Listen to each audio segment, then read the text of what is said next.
Hey Love Army, good morning. I've got my cup of coffee, but I'm surrounded by coffee beans today because we're at Dark City Coffee, and I have David Thompson, who's the owner of Dark City Coffee here, and he's given us an opportunity to just talk to him a little bit about his business. We're going to talk about the quality of their product. You know, they're near our church, so many of our staff members actually buy our coffee beans from them. So let's catch up with David. He's roasting right now, but let's go bug him.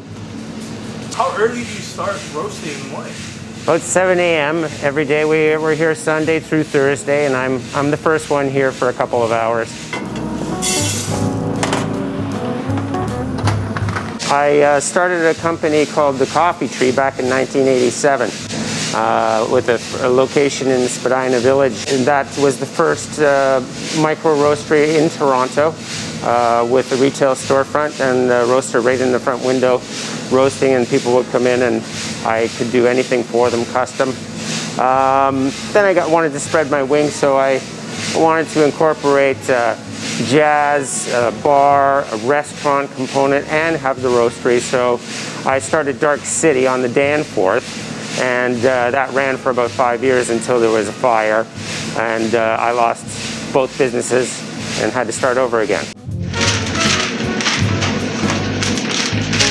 Just prior to COVID, I've never done any advertising for Dark City, and I was just in the process of completing a new website platform, as well as going to invest heavily in a social media program with professionals.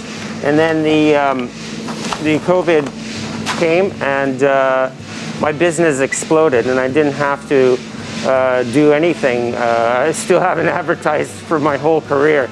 And the business has increased substantially, especially on the private home delivered coffee.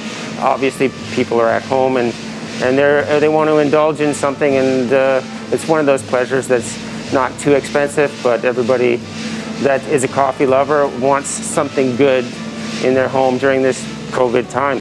So I'm doing private orders, 1 pound at a time for clients. They have over 70 different coffees to choose from, and I can roast it any number of ways for them. These are what are known as sample roasters.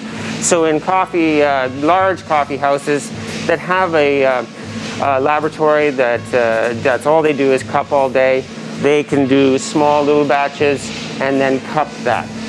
But for me, for my purposes, it works great because I can offer this wide selection of coffees and have it roasted fresh on demand.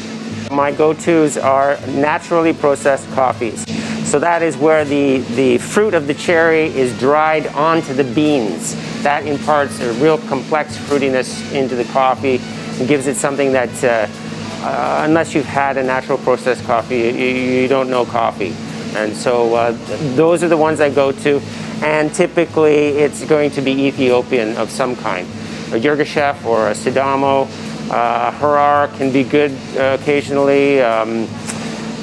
Those are my go-to ones. So I deal with brokers. I don't do anything directly. I have one supplier that I have a relationship with in Brazil. That's it. Everything else is done through brokers over the years, and they know what I like, and they know what to send my way for me to try. So, you know, we'll do cuppings to determine if we like the coffee. And I'm always looking for, my love is for the natural processed coffees, because there's a more complex, deeper, fruity, chocolatey thing that goes on with those. That's what I'm always looking for.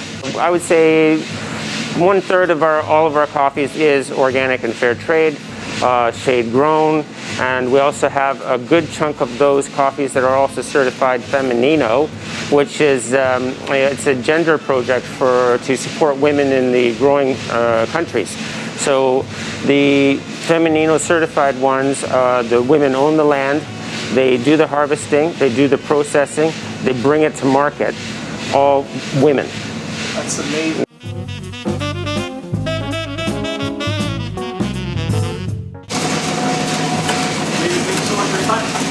Oh, you're welcome.